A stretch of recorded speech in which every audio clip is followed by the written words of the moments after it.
Hello everyone, Shri Swami Samarth सर्वांना। आज आपण इथे ना झटपट तयार होणारा, लहान मुलांपासून ते मोठ्यांपर्यंत सगळे आवडीने खातील असा आणि अगदी झटपट तुम्ही सकाळच्या घाईमध्ये सुद्धा झटपट तयार करू शकता असा पास्त्याची रेसिपी बघणार आहे। तर रोज रोज तोच तोच नाश्ता करून तेच पोहे उपमा खाऊन कंटाळा येतो, तर कधीतरी असा वेगळ्या प्रकारची रेसिपी केली तर सगळे आवडीने खातात।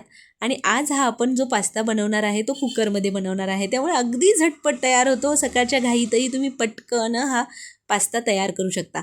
आता कुकर गरम करायला ठेवला आहे, त्यामध्ये घालायचं आहे तेल। 2 चमचे तेल घालून घेतले, त्यामध्ये घातलेले आहेत 2 बारीक चिरलेल्या मिरच्या आणि त्यानंतर यामध्ये आपल्याला घालायचं आहे अगदी अर्धा चमचा जिरं। आता हे सगळे जिन्नस छान एखाद मिनिट परतून घ्यायचे आणि त्यानंतर यामध्ये घालायचं आपल्याला बारीक चिरलेला कांदाही छान गोल्डन रंगावर परतून घ्यायचा। एक साधारण 2 ते 3 मिनिट कांदा छान परतून घेऊया आणि त्यानंतर यामध्ये घालूया एक मीडियम आकाराचा टोमॅटो बारीक चिरलेला। तर इथे बघा, बारीक चिरून घेतलेला एक टोमॅटो घालून घेतलेला आहे मी।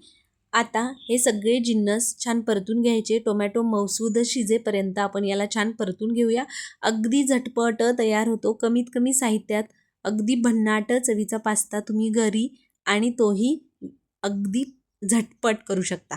त्यानंतर घालायचं आहे मीठ घातल्यामुळे जो टोमॅटो आहे तो पटकन शिजला जातो, मऊसूद होतो, त्यामुळे मीठ घालून घेतलेलं आहे मी इथे चवीपुरतं। आता यामध्ये घातलेली आहे बारीक चिरलेली शिमला मिरची। आता तुम्ही या पास्त्यामध्ये ना तुमच्या आवडीप्रमाणे भाज्या कमी जास्त करू शकता बरं का। तुम्हाला गाजर घालायचं असेल गाजरही घालू शकता। लहान मुलं या पास्त्यामध्ये भाज्या व्यवस्थित खातात आणि त्यामुळे तुम्ही यामध्ये भाज्या तुमच्या आवडीप्रमाणे तुमच्या मुलांना खायला घालू शकता। तर इथे बघा मी शिमला मिरची घातली आहे, त्यानंतर घालायचा आहे कांदा लसूण मसाला। आता रोजच्या वापरात तुम्ही जो मसाला वापरत असाल तो घाला किंवा काश्मीरी लाल तिखट घातलं तरी काही हरकत नाही। ज्या पद्धतीने तुमची लहान मुलं किंवा घरात तिखट खात असतील त्याप्रमाणे तुम्ही तिखटाचं प्रमाण कमी जास्त करू शकता। त्यानंतर घातलेली आहे धने पावडर, त्यानंतर घालायचे आहे अर्धा चमचा हळद आणि अगदी पाव चमचा मी यामध्ये गरम मसाला घातलेला आहे। आता यामध्ये तुम्ही पावभाजी मसाला घालू शकता। पावभाजी मसाल्याने एक नंबर टेस्ट येते याला। मी चुकून माझ्याकडून आलं लसूण पेस्ट घालायची राहिली, तर तुम्ही कांदा घालून झाल्यानंतर आलं लसूण पेस्ट घाला यामध्ये। आता हे सगळे मसाले हे सगळे जिन्नस छान परतून घ्यायचे, एक 2 ते 3 मिनिट छान परतून घ्यायचं आणि त्यानंतर यामध्ये आपल्याला घालायचा आहे पास्ता।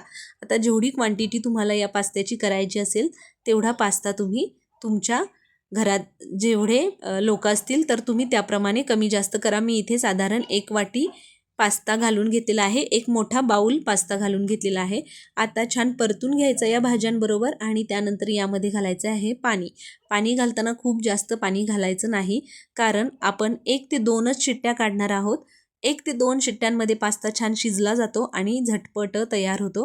तुम्हाला तुमच्या कुकरचा अंदाज असेल त्याप्रमाणे तुम्ही एखादी शिट्टी कमी जास्त करू शकता। मी इथे 2 शिट्ट्या करून घेतलेल्या आहेत। इथे बघा साधारणपणे अर्धा ग्लास पाणी घातलेलं आहे आणि त्यानंतर झाकण बंद करून आपल्याला याच्या मीडियम हाय फ्लेमवर 2 शिट्ट्या करून घ्यायच्यात।